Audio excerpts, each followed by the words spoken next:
Hello everybody, I am Jedi Jack Penguin and welcome back to another LEGO Harry Potter Summer 2022 review. Today we are looking at my most anticipated set for the summer, that being set number 76408, 12 Grimmauld Place. This set includes 1,083 pieces retailing for $119.99 when it released June 1st in Europe and June 19th in North America. Just like all the other sets from this wave and the last waves that we've gotten for LEGO Harry Potter, we have the same sort of box design with your characters at the bottom and your logos at the top.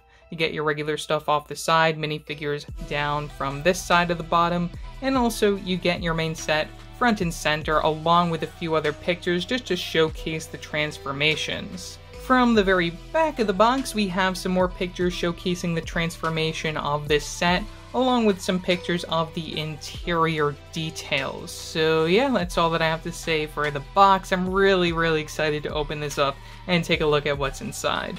Just like the Ministry of Magic, this set just happens to include 7 numbered bags because isn't 7 the most powerfully magical number?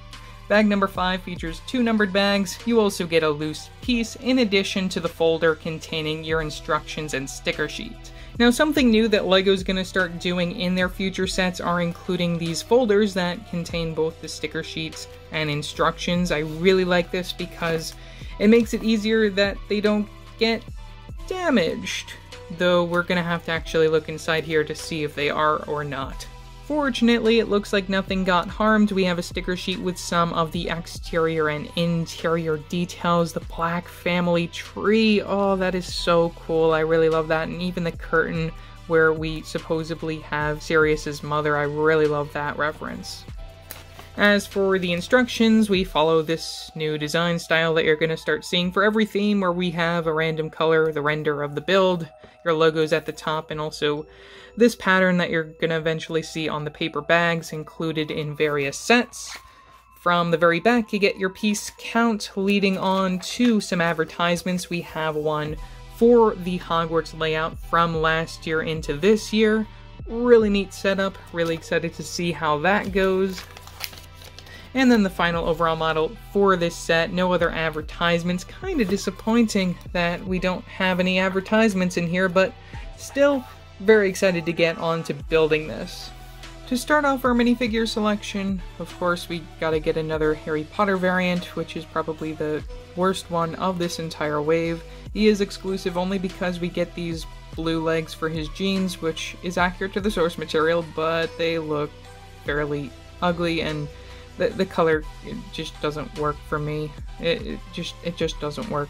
Torso print is the same one that we've been getting from 2019, where you have his casual muggle outfit, get the back printing, and we also get the facial expression double-sided face back from 2019 as well, with the smirk, and you can flip it around to see an angry hairy face on the back, short haircut style that you're going to see used from year 5 all the way through year 7.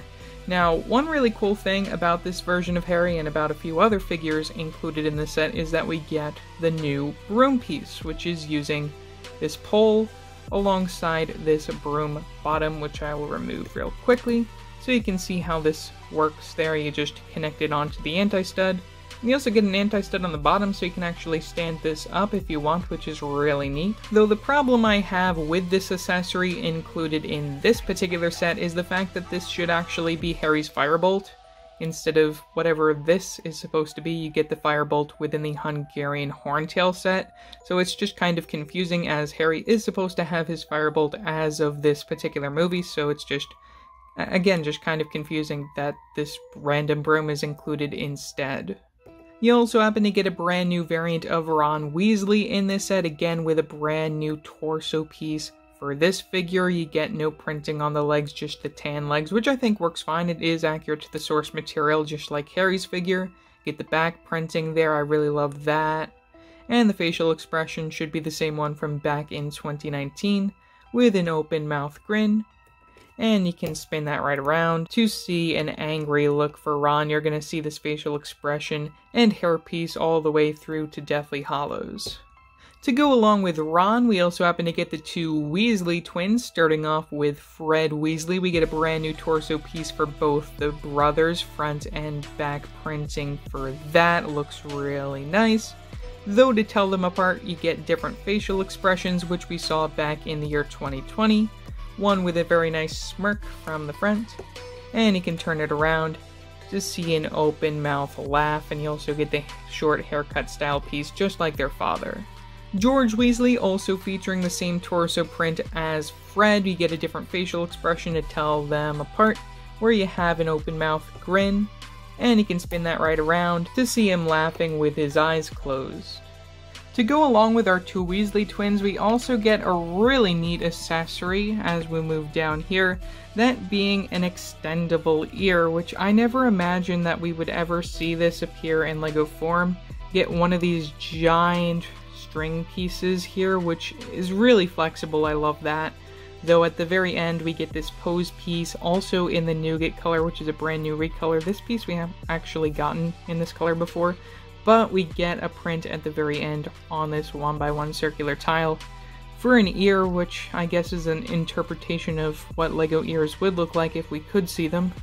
Really amazing that we got this. Again, it's just something that I never imagined that we'd ever see in LEGO form. You can even just toss this as one of the accessories in the Weasley's Wizard Wheezes if you have that particular set. Molly Weasley also gets a new variant in this set with some exclusive torso and leg printing.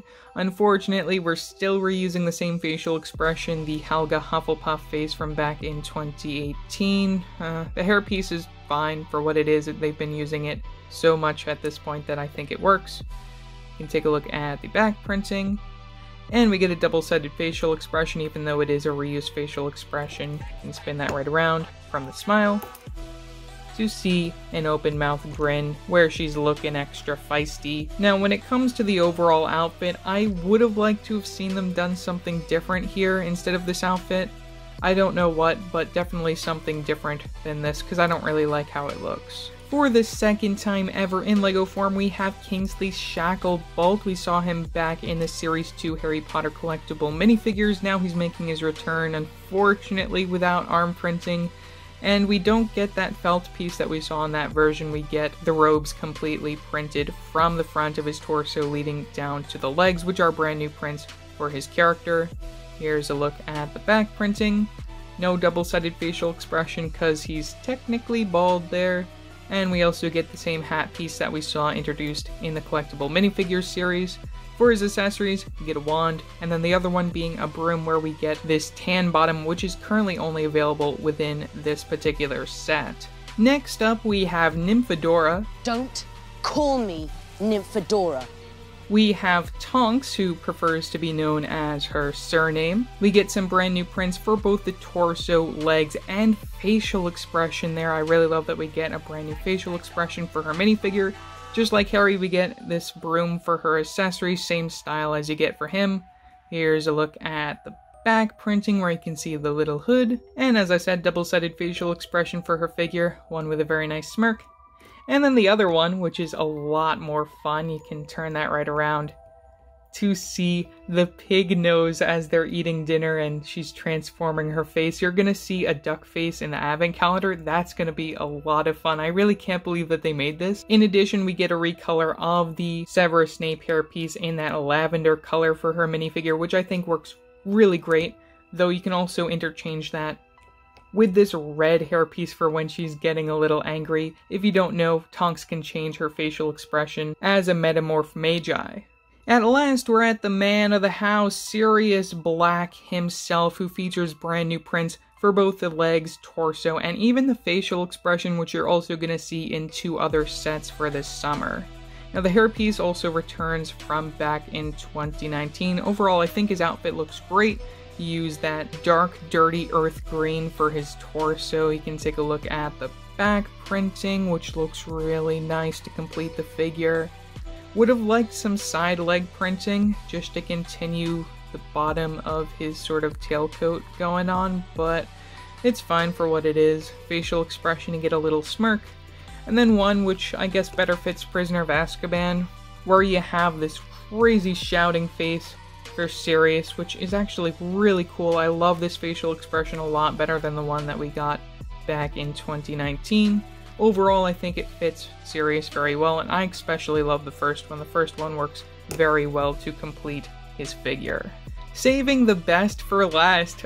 Oh my god, I can't believe it. We have Creature for the very first time in LEGO form. Now, if you don't know, Creature is another house elf who lives at 12 Grimmauld Place, doing the bidding of Sirius's mother's portrait. I am absolutely in love with this figure. You get a brand new mold for the house elf head. I'm really excited to see if they use this again in the future. It is a little disappointing that we didn't get more of these, because if you don't know, there is a tradition in Sirius's family where they behead the house elves who are too old to carry tea trays, and you get to see all the heads leading up the stairway, which unfortunately we don't see that in the final overall model, but still really great to see this as a brand new mold. You can see the printing from the front for the eyes and the rest of the facial marks. You get a print for the torso piece, sleeveless look there with the light flesh arms and hands. Here's a look at the back printing, continuing his tea cozy there. And for his accessory, you happen to get an umbrella, which you'll also be able to store away within the final overall model. Now, you didn't think I'd move on from the minifigure selection so quickly to not show off our brand new version of Crookshanks for the very first time, I believe, in LEGO form. It's really great that we're finally getting Crookshanks. I think the orange is fine, though I think that they could have done an entirely new mold for Crookshanks, to be completely honest. I think the printing works fine, especially the facial expression, which you're also going to see for Mrs. Norris, the same exact printing, just on a different cat color, which is a little disappointing, but I mean, still really great that we're finally getting Crookshanks, and this will go well if you also get the Shrieking Shack set. And at long last, that brings us to the final overall model, that is Grimmauld Place. Now, we have both numbers 11 and 13, but where's number 12? Easily, just reading a piece of paper, we can bring it into existence. Oh my god, I love this play feature. This must have taken them so long to figure out, which is why we haven't gotten this set in so long. I'm really excited to see if this ever translates into a direct-to-consumer, because I think that could really make this an amazing set. So to start us off, I did want to talk about the exterior before we get into all the interior details. I think it looks really nice. I especially love that 12 Grimmauld Place has like a darker feeling, as this being a wizard's home, and especially one where there were more dark wizards living in it at some point. I also think the color schemes for the rest of the locations work very well, especially the nougat colors mixing with the brown. The white and the black, I think, contrast very well down there. It is a little disappointing that these aren't actually real locations that you can enter, but I think LEGO did the best that they could there, and especially one thing that bothers me is the fact that this sort of stepping way does not continue further. I wish that it could have continued, like, at least up to here, so then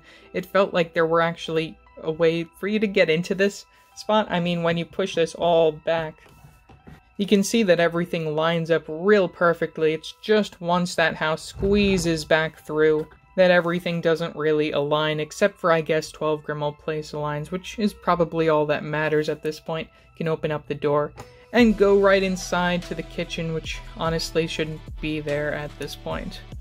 While we're discussing the exterior, I did want to mention that we get a lot of these wall panels which complete the sides. You can also see that we have these little lights, which is also where they want you to push this in and out and pull it out using this light, which is also connected right here from the side. I think that works very well. You can see from the other side we have the same situation, only this one is backwards, which is really annoying that they did that. It looks very ugly, but it works for the interior details, and you'll see that in a minute. Another thing that I have to talk about is the 1x1s here. I really love the building on the side just for all the 1x1s around the windows. I think that works very well, and again, just a lot of the arches and stuff look very pretty, and you also use the candle piece right there in the middle, which looks very nice on this build. Another thing you can do if you want to make things a little bit easier on you if you're taking pictures is you can actually remove these top sections here, as they're connected using these 1x4s with the two studs separated.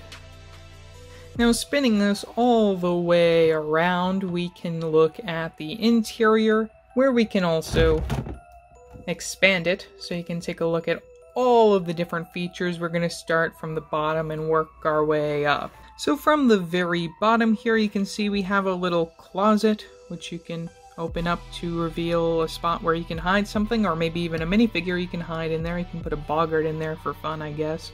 You also have some little goblets from the very top over there. You can see the little chandeliers, also continuing that Technic feature, which you're going to see down here, which helps you with the whole pushing in and out of the other locations.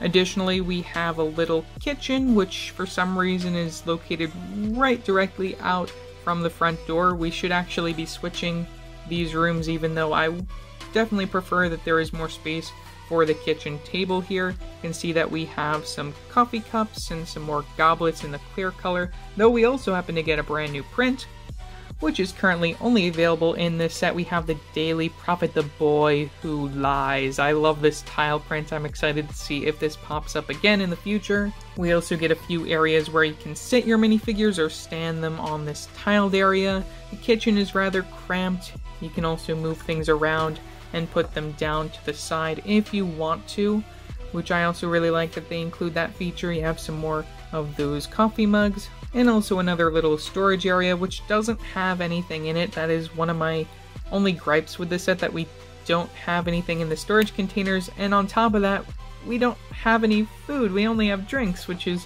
just really annoying in my opinion. Of course, you can sit your minifigures down here, or you can bring them upstairs where all the fun begins. Over to the side, we have probably one of my favorite parts of this house, where we have quite a few references, one of which actually being the troll leg umbrella stand, which, as I said, we have Creature with the umbrella that you can just toss in the troll leg umbrella stand, and that is again a reference to the books. You don't really even see that mentioned in the movies. I guess it's just off to the side, Tonks knocking it over. But seeing the designers include that, I am very proud of them for including all of these different book references in the sets for this summer, especially from the back, where is that Sirius's mother's portrait? That is what I want to know. It looks like it because it's supposed to be covered, otherwise she's gonna start screaming her head off. I really love that they included that as a sticker reference. I'm just really happy with that. Moving up to the next level, you can recreate a scene from the Deathly Hallows where you have Ron and Hermione. Well, Hermione's not included in here. You can just toss one from another set, I guess, to practice playing the piano. Now, you get two different printed pieces here. Of course, you get the 1x2s with the piano piece, which was introduced back in the year 2020, though you also happen to get a print that's rather common in LEGO Star Wars, being this control panel, which I'm not 100% sure what this is supposed to represent on the piano. Either way, that's there. You get another lamp, spots to sit your minifigures in front of the piano, which is a pretty cute build. From this side, we have an armchair, so you can sit Sirius in an armchair, I guess. That's neat. Though this, getting as close as I can, this is the tapestry with the black family tree, where you get two stickers to represent it. You can see a lot of little heads going on, especially some that may look familiar, like we have Bellatrix Lestrange, and I think that might be Draco Malfoy, because of course he's got to have yellow hair. I would guess that that might be his mother, because his mother is also a black. And Sirius he's one of these black dots, you can't really make him out. But anyways, really neat, and you even get some lettering on there, which is also really crazy that they went all out with this particular detail. It's definitely one that I am very excited to see included in a set like this, and you can just toss Sirius and Harry as they're looking at it. Making our way to the very top floor, from the center we have some skulls under the glass, cause who doesn't love that? We have a little torch that isn't emitting any light, though we also get some stickers here on these 2x2 tile pieces, which are supposed to represent little portraits. It's a little hard to see what's going on in these. We have a guy holding a skull. And this one where we just have a silhouette of a wizard. One of these might even be Sirius's great-great-grandfather. From this side, we have a bed where you can place a minifigure to rest. Say Sirius wants to take a nap, you can toss him in the bed. You have a nice little spot to put the feet, and they stay right in there. Though, of course, this is not supposed to be Sirius's room. I believe that this is supposed to be Regulus's bedroom, because we happen to get a print on this 1x1 tile for Slytherin's locket. You're also going to see this included in the recent Ministry of Magic set. Check out my review link in the description below, card above. Now, this is a reference that I wasn't really expecting to see in here, though I am happy as someone who reads the books. No doubt that should make some people smile. And as we reach the final location up in the attic, we have some doxies, which are represented by these bats in that tan color, which is a brand new color for them. I think it's really cool that they include those, especially considering we have both Fred and George in this set. They're definitely going to want to collect some of those up for their joke shop merchandise, which there even is a doxy reference in Fred and George's shop, which is really amazing that they continue that continuity from that set. Additionally, I think that this might be Sirius's room. As I said, the other one definitely has to be Regulus's because we have the Slytherin's locket. This one has to be Sirius's room as the only Gryffindor in the house. He's going to be showing his house pride with that Gryffindor shield sticker. And you also get a sticker on the bed piece, which I'll remove real quickly, so you can take a better look at that to see the pattern. And of course, you get that feet separator to make it easier for your minifigure to lie down in it. Now, to finish us off, we have the very top of the build where you can see the two chimneys of numbers 11 and 13. And we also happen to get this TV radar dish thingy, which is also really interesting considering someone might be watching TV in one of the other rooms, though of course we don't get that within the final overall model because they just wanted to keep the interior as 12 Grimmauld Place. So overall, for $120, is this set worth it? I mean, a little small and probably in the same scale as the $100 Ministry of Magic. This set features a lot of really great minifigures, some for the very first time. We never got a Year 5 Tonks before, and that is definitely one of my favorite minifigures of the set. Same thing goes for the Year 5 series. I love that figure. You also get Fred and George again if you missed out on them in the Diagon Alley direct-to-consumer or the CMF. And you get Creature for the very first time in LEGO form, which is just mind-blowing. As for the build itself, I love all of the interior details, especially the ones from the books. Though as I said with the Ministry of Magic, this set could have made such a great direct-to-consumer at, say, like a $300-400 price point. But for what this set is, I feel it offers a really great play value. You get a lot of really nice minifigures that are all exclusive to this set, Harry being probably the worst of them. And you can't tell me it's not fun to push in and out 12 Grimmauld Place, because that feature I'm really happy with. Thank you, LEGO, for making such an amazing set. So yeah, that's pretty much all that I have to say for this video. Leave your thoughts down in the comment section below, what your thoughts are on this set. Also remember to like and subscribe and hit that bell icon to upload a new video. So yeah, that's it for now, and I will see you next time. Bye!